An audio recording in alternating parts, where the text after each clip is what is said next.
This is my 2001 F350 equipped with the immense 7.3-liter Powerstroke diesel. And it has spent an immense amount of time on the back of AAA tow trucks recently. Let's get you guys up to speed. It felt incredible to buy the truck that I always wanted. It felt even better transforming it into the truck I always had pictured in my mind. But after just a few short months of driving around in my ideal truck, it began a downward spiral of weird issues. Driving straight down the road, the steering wheel would be all over the place, sometimes even moving on its own. Going around corners would randomly feel like the wheels hit a patch of ice, and the truck felt like it was going to throw itself off the road. It was a very odd and scary sensation. It was like flying an airplane on a windy day. I've driven lots of different cars and trucks and never experienced anything like it. So we discovered quite a few issues and spent lots of time on repairs. We did brake pads, rotors, and calipers, put in a new starter, which had nothing to do at all with the steering and handling issues. But we can't figure out the problem if the truck doesn't turn on. We replaced the steering box with an incredible upgrade in the form of a blue-top steering box, and put a new pitman arm onto that. Because the pitman arm was, moving on the output shaft, exactly as it shouldn't. Explains why when I turn the wheel sometimes, absolutely nothing would happen. While everything was apart, we did upper and lower ball joints on the driver's side as well. And after all of that, we finally had a truck that was doing all of the same stuff that it was doing before. But at least it would turn on this time, and could stop. Things only got weirder when something in the steering blew and awarded the F350 with its first ride on the back of a AAA tow truck, which turned out to be a power steering line that had chafed on the shock tower. Easy fix and something pretty common in these Fords, I guess. And now we have a truck that can't keep itself on the road, is constantly making me change underpants after every drive in it, but at least it still looks pretty, sitting there as a boat anchor. After researching on forums, I got the idea to check the U-joints, and lo and behold, the passenger side U-joint, which should move in 4 directions, only moved in 2. And that's a huge problem. I mean, look at how destroyed it got just trying to get it out of there. Shout out to neighbor Steve for getting this thing cut out. But after what was quite literally months and many pairs of underpants shat, the truck finally seemed fixed. It drove straight and didn't feel like it was gonna huck itself off the road, until the truck was met with its old enemy, a department store parking lot. I am literally editing the video on fixing this thing as we speak. I did this morning, I worked on it. And now I'm at the Target parking lot. Been driving the truck for 3 or 4 days with it finally fixed. It's the day after Christmas right now. I'm backing out of a spot. I hear a giant clunk. I can't turn the steering wheel really, and I have no brakes. And there's transmission fluid puddling beneath the truck. Now, for you guys asking, yes, I haven't yet, but I'm going to protect the new hose that I just put in from rubbing against the shock tower again. I'm gonna wrap it, and then I'm gonna zip tie it up out of the way. But I just went and looked, and it's not that broke. It's something else now. I am going to be sick from the stench of automatic transmission fluid. Wow. I have no words.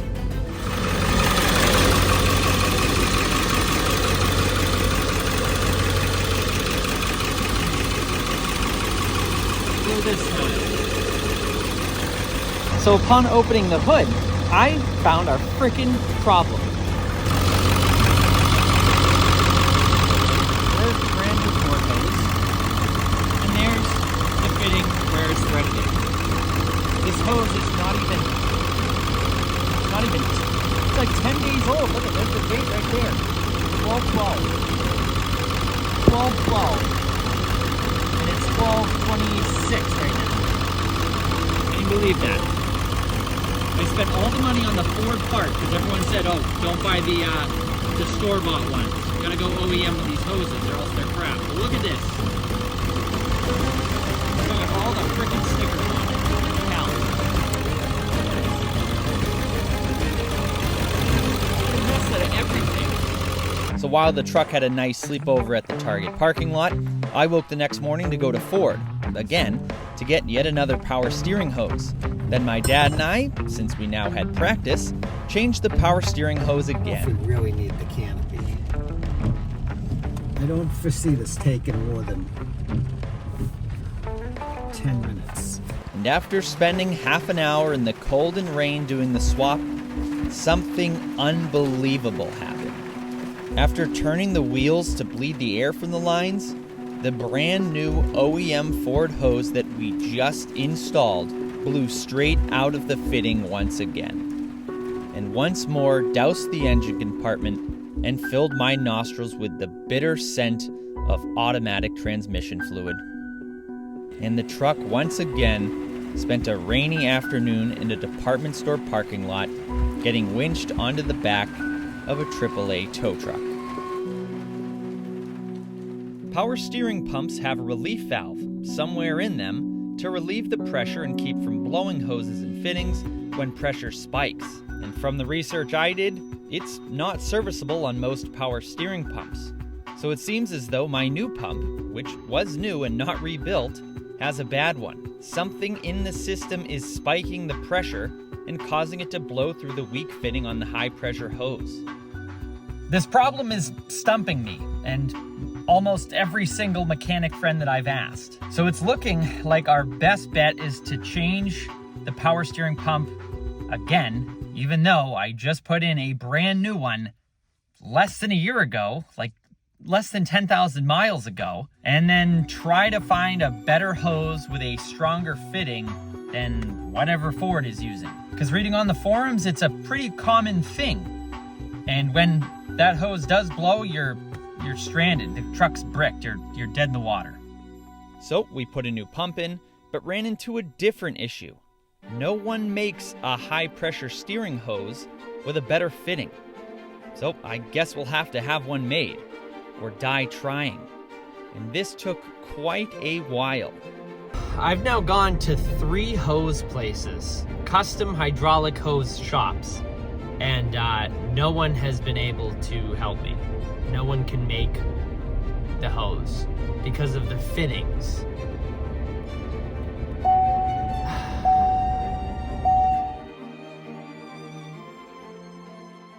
All right, now it took quite some time, but we finally have a new custom hose. Omni in Derry, New Hampshire, shout out to them, stepped up to the bat and hand created this custom high pressure steering hose. Look at this thing, it's gorgeous. If you can say that about a hydraulic hose. It's really nice with stronger, better fittings so that it won't just blow out like the Ford OEM one does. I gave him all the specs and dimensions that I needed, and the guy at the desk was a little unsure, a little iffy at first, but he finally agreed to give it a shot and came up with this. Now, this was not cheap at all, and I've been driving it without this new steering hose in there. So now I have the custom, better built hose, but I don't really know if I want to open it back up and put this hose in there and have to go through the rebleeding process and all of that.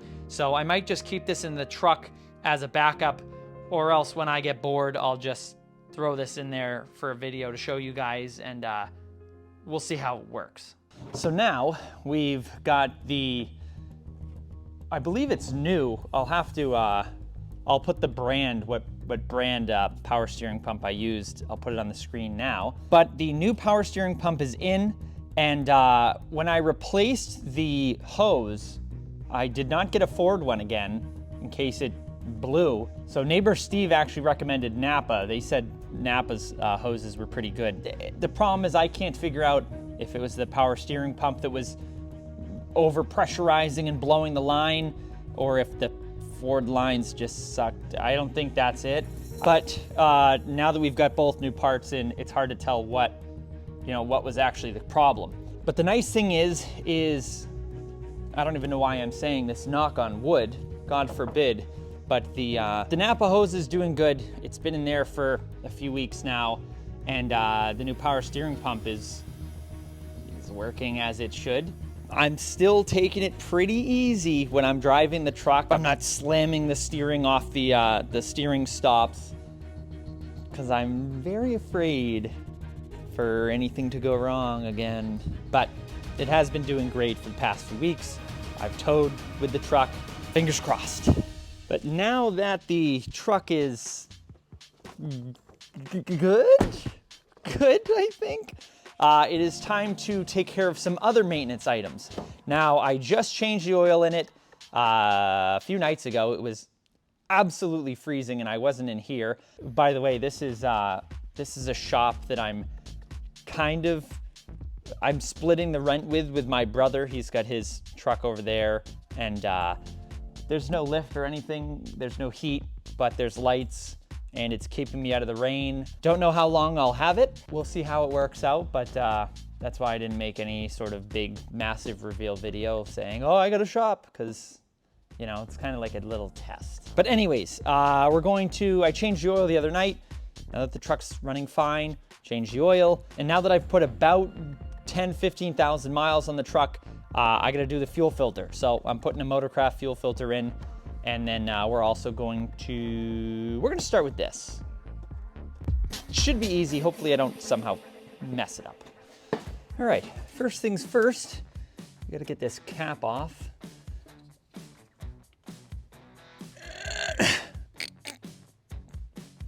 Oh, there it is. Wow, I am so freaking strong.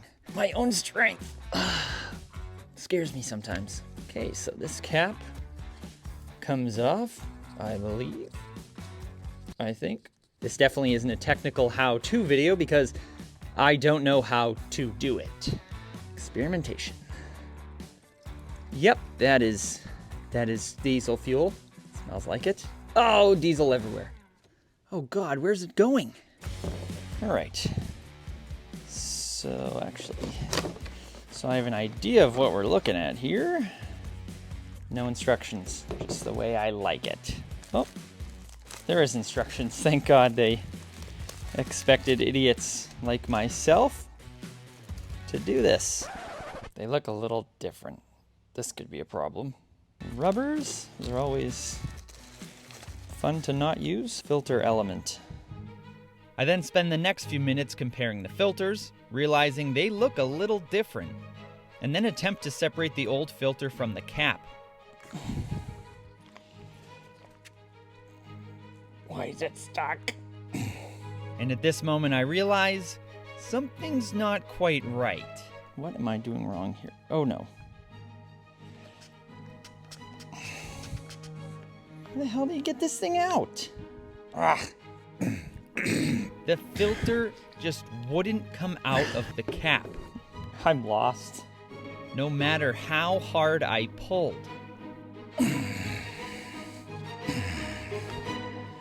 What the hell? Well, unfortunately, after fighting with it for a while, I decided to look up the number that's on this fuel filter, and it looks as though this is a one-piece filter and cap. Like it comes like this. So guess what that means? I either have to put this back in the truck, put the O-ring back on it, put it back in the truck, drive to the parts store and get a cap so that I can use this Ford filter, or wait for my brother to show up at some point here today so I can then take his truck. This is great. All right, of course this had to go so sideways, but it's not that bad. It could be worse. Anyways, so my brother is on his way here anyways. He's got to work on his truck. So I'm going to take the other truck when he gets here and go to actually Ford is right up the street, so I can go get bent over by them. There's an O'Reilly's further up. I'll see if they have it. Hopefully they have a cap in stock, fingers crossed. So while I'm waiting then, I will do the second maintenance item that I needed to do, which is rotate the tires. Always a fun time when you have 8 lug nuts on every single corner, and then you have spacers too that you got to check the torque on. So let's begin. Rotating your tires is one of the easiest ways to increase the life of them. It spreads the wear evenly across all 4 of the tires and gives us a good opportunity to inspect them for damage. And when you spend as much on tires as I just did last spring for these ones, you'll think twice about adding a tire rotation into your scheduled maintenance too. And that starts with my favorite part of any project, getting the truck into the air. Why have a lift when that's so fun to do? Then remove the hubcaps and loosen all the lugs. This gives us a good chance to check out the sidewalls on each tire and see how everything's doing behind there once the wheel and tire come off. Oh yeah. Whew. Big beefy boys. Those bore wheel spacers. Everyone said be careful running spacers and stuff. That's a 2-inch spacer. And they've been on for just about a year now. And I don't know, 10, 15,000 miles. Not a hiccup. Absolutely fantastic. And looking as good as the day I bought them. And they allow me to run the beautiful King Ranch wheels. And in case you missed the first video with this setup, these are 20-inch King Ranch wheels off a 2017 F350, and I wrapped them in 315/75/20 Toyo Open Country AT tires. And they make the truck look damn good. God, I do love this truck. All right, so right front is going to tight squeeze. The pattern that tires get rotated differs from 4-wheel drive and 2-wheel drive vehicles. Oh, this is hard with one hand. Don't drop it, please. These are going to here. So look up what pattern your tires should be rotated before doing so. And this one, if I can get it off. This one, these are not steel toe. This one's going, and this one goes here. Which means this one goes, this one goes here. This one, don't scratch it, goes here. Have to retorque the spacers first. Checking the torque on all the lugs holding on the spacer every time you have the wheels off is a great way to make sure your spacers stay tight and you don't launch any Kia Souls into space. I was a nervous Nelly running spacers on my vehicles, but rechecking the torque on them gives me great peace of mind and confidence. And I run big ones on both my truck and my Vet. With the spacers retorqued, it was time to take my brother's truck to the parts store to get a new fuel filter cap. And of course, the O'Reilly's 4 minutes down the road didn't have it. Of course, why would they? So I made the 20-minute longer trek to the next O'Reilly's that had it. All right, we got the fuel filter cap, but more importantly, that is an odd way to spell my last name. But we can't get the fuel filter situation figured out until we're fueled up ourselves. So after enjoying the rubber and diesel-infused burrito, I got back to work putting on the wheels and tires.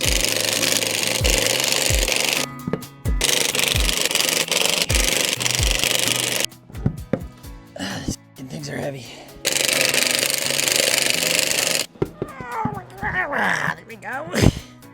Whew. All right, they're all torqued down. Now it's time to, no, they're not torqued down, they're tightened. It's time to torque them down to 165 foot-pounds.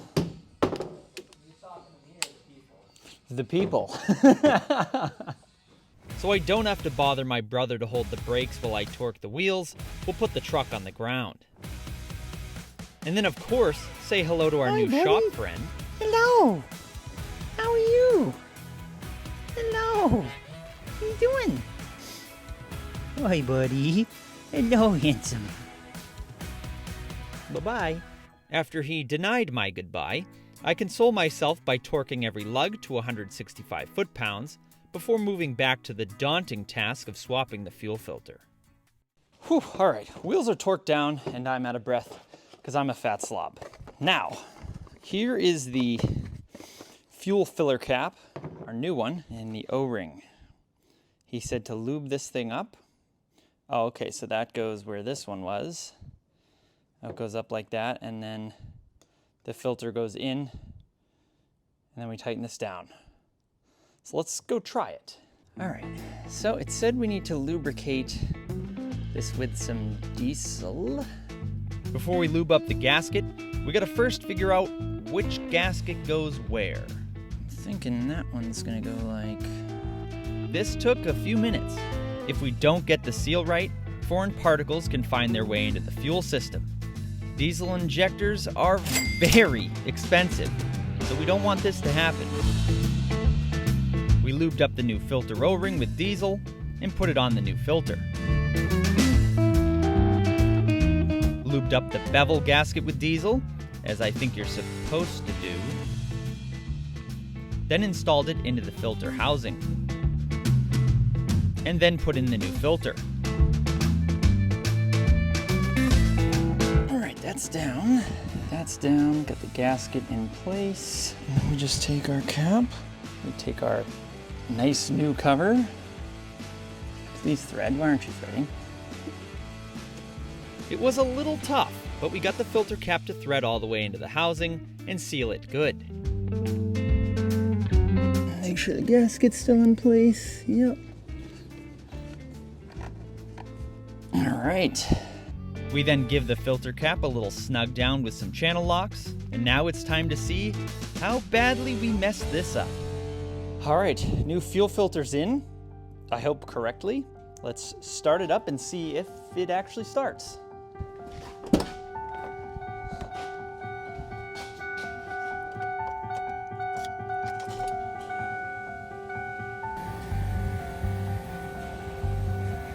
So, I definitely heard some noises.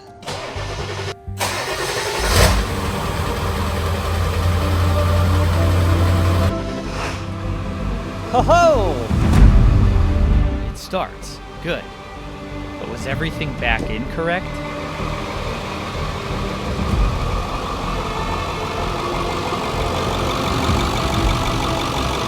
Sounds all right.